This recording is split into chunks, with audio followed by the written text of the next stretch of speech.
Hey guys, what's up? It's Polarstar Gaming, and today I'm going to be continuing the DMR series with Part 8, building the FCU stock.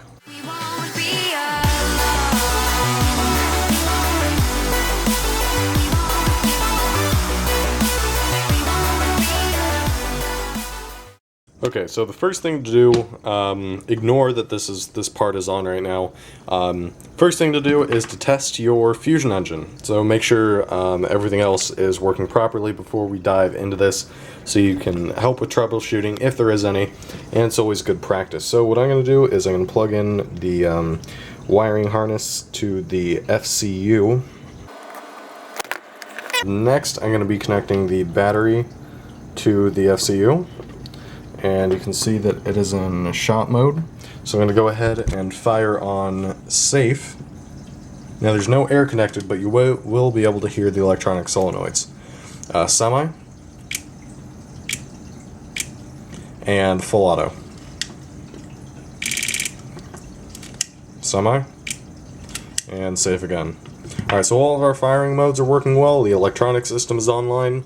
So we know that this isn't incorrect.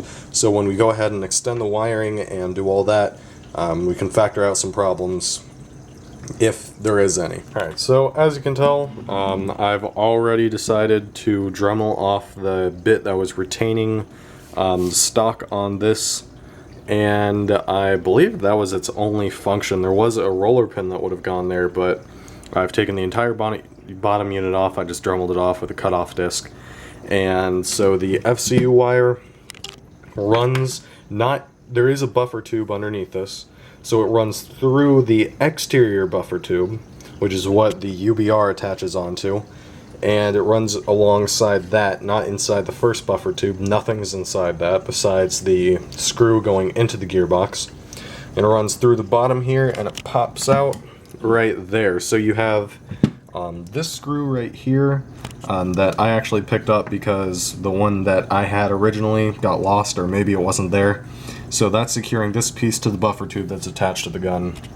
And we have the FCU wire running freely and not causing any obstruction throughout the bottom. Alright, so I've taken off the shrink wrap to the end, and I've cut a bit of the wrapping on the FCU wire off this stuff right here, as well as some of the shrink tubing to expose the wires a bit more. There are 5 wires. They come in all different colors: black, white, red, brown, and blue. So these 4 here are going to be enough for me to have a good amount of wire to work with. And on the receiving end, the end that we're extending to connect to the FCU, we've got all the wires here in another good length. So you always want to make sure you have wire to work with. Now to extend these wires, I'm going to use a similar gauge. I'm not sure exactly what gauge this is because it doesn't say, but it is very thin and it should be adequate. So I'll be careful on the wiring job. Make sure you don't get the wires confused, and I'll be back when it's done. Alright, so this is with the wire extension on. As you can see, what I did is I soldered each one using the low gauge wiring, which is about 20, which is what Polarstar uses. So using the 20 gauge wire, this might be 22. I first connected the 2 connections, then I soldered them together to give it a secure connection. Then I did one in electrical tape, each individually. Then after all 5 were done, took another piece of electrical tape and I wrapped it all around it for a very secure connection. So these things aren't going anywhere anytime, and they are extremely secure. So I've got the FCU wired up right through there, goes down into the compartment. We've got our battery attached, and it's time to test it out.